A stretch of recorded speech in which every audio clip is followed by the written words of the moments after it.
Welcome back, everyone. It's time to get to those Wednesday sports. West Valley played their final hockey game of the regular season. They hosted North Pole in a conference showdown yesterday. Wolfpack scored 2 goals in the first period, and then they really opened it up in the second, adding 4 more to make it 6-0. Then in the third, they would tack on 2 more goals. Keel Simon got the start in this one and got the second straight shutout for West Valley, making 19 saves. The Wolfpack beat the Patriots 8-0. Coleman Baxter had a hat trick for the Wolfpack, and North Pole will wrap up their season on Friday when they host Hutchinson. And last night, the Hutchinson Hawks and Monroe Rams met on the basketball court for an Aurora Conference showdown. In the girls' game, Monroe got out to a lead early, and then in the fourth, the Hawks made a push to cut the lead, make it only a 2-point game. But over the final 4 minutes of the game, the Rams would increase their lead and put it away, winning the game 29-23. Haley Michelle finished with 10 points to lead the Rams in scoring, and Maya Hajukovic had 9, all of those from 3-pointers. Brooke Carter led the Hawks with 8, and JC Flynn chipped in 6. And on the boys' side, at the end of the first, the Rams led by only 6 points. They got hot in the second and stretched their lead all the way to 39-17 at the half. And the Hawks never got much closer than that, and the Rams pull away to win the game 61-41. Isaac Lorkey led the Rams with 16 points, and Divon Davis had 13. For the Hawks, Garrison Poland had a game-high 22, hitting 6 3-pointers on the night. The Rams will be right back on the court tonight as they are scheduled to travel to Delta for another conference matchup. The Natick women's basketball team was on the road in Anchorage last night, putting their 3-game winning streak on the line against the rival Seawolves.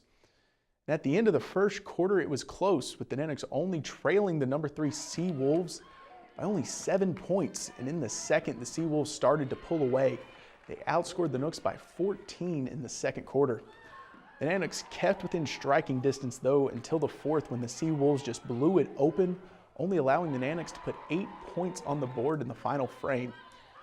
The Nanticks win streak comes to an end as they drop this game 89-48. Turnovers were a big issue in this one, as the Nanticks only got 5 points off of the Seawolves turnovers, while they put up 27 points off of the Nooks turnovers. Kaylee Jold led the team in scoring, putting up 17, and she fell 1 rebound shy of another double-double. The record falls to 9-9 on the year and 5-6 in the conference. The Nanticks' next 3 games are all at home, and they will look to start another winning streak on Saturday when Montana State Billings comes to town. North Pole's Phoenix Copley made his first career start for the St. Louis Blues this past Saturday. Copley was called up to the Blues roster on the 20th and started the following day. He only allowed a goal each in both the first and second periods, but in the third, the game started to get out of hand, and the Blues would lose the game 5-3. 3 of the 5 goals he allowed were on the power play. He made 24 saves in his first NHL start. He's only the second Alaska-born goalie to start an NHL game. The other is Blues goalie development coach Ty Conklin. After his 1 start, Copley is headed back to the AHL Chicago Wolves. And with the Wolves this season, he has an 11-4-1 record with a .920 save percentage. 9-time Olympic gold medalist Usain Bolt has been stripped of one of those medals after a teammate tested positive for a banned substance. In a reanalysis of samples from the 2008 Beijing Olympics, Bolt's teammate on the 4x100 meter relay team, Nesta Carter, tested positive for a stimulant. Bolt, Carter, and other members of the Jamaican relay team will all have to return their gold medals, pins, and diplomas earned in the event. The prohibited substance is believed to have come from a nutritional supplement that Carter was taking in 2008. The ruling moves Trinidad and Tobago up from silver to gold, Japan moves up to the silver medal, and Brazil moves up to the bronze. The substance fell within the scope of general prohibition of stimulants, but was not specifically named on the 2008 list of banned substances. Carter can appeal the sanction to the Court of Arbitration for Sport.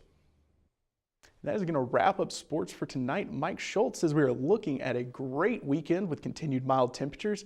He will have more about that after the break. We'll catch you next time.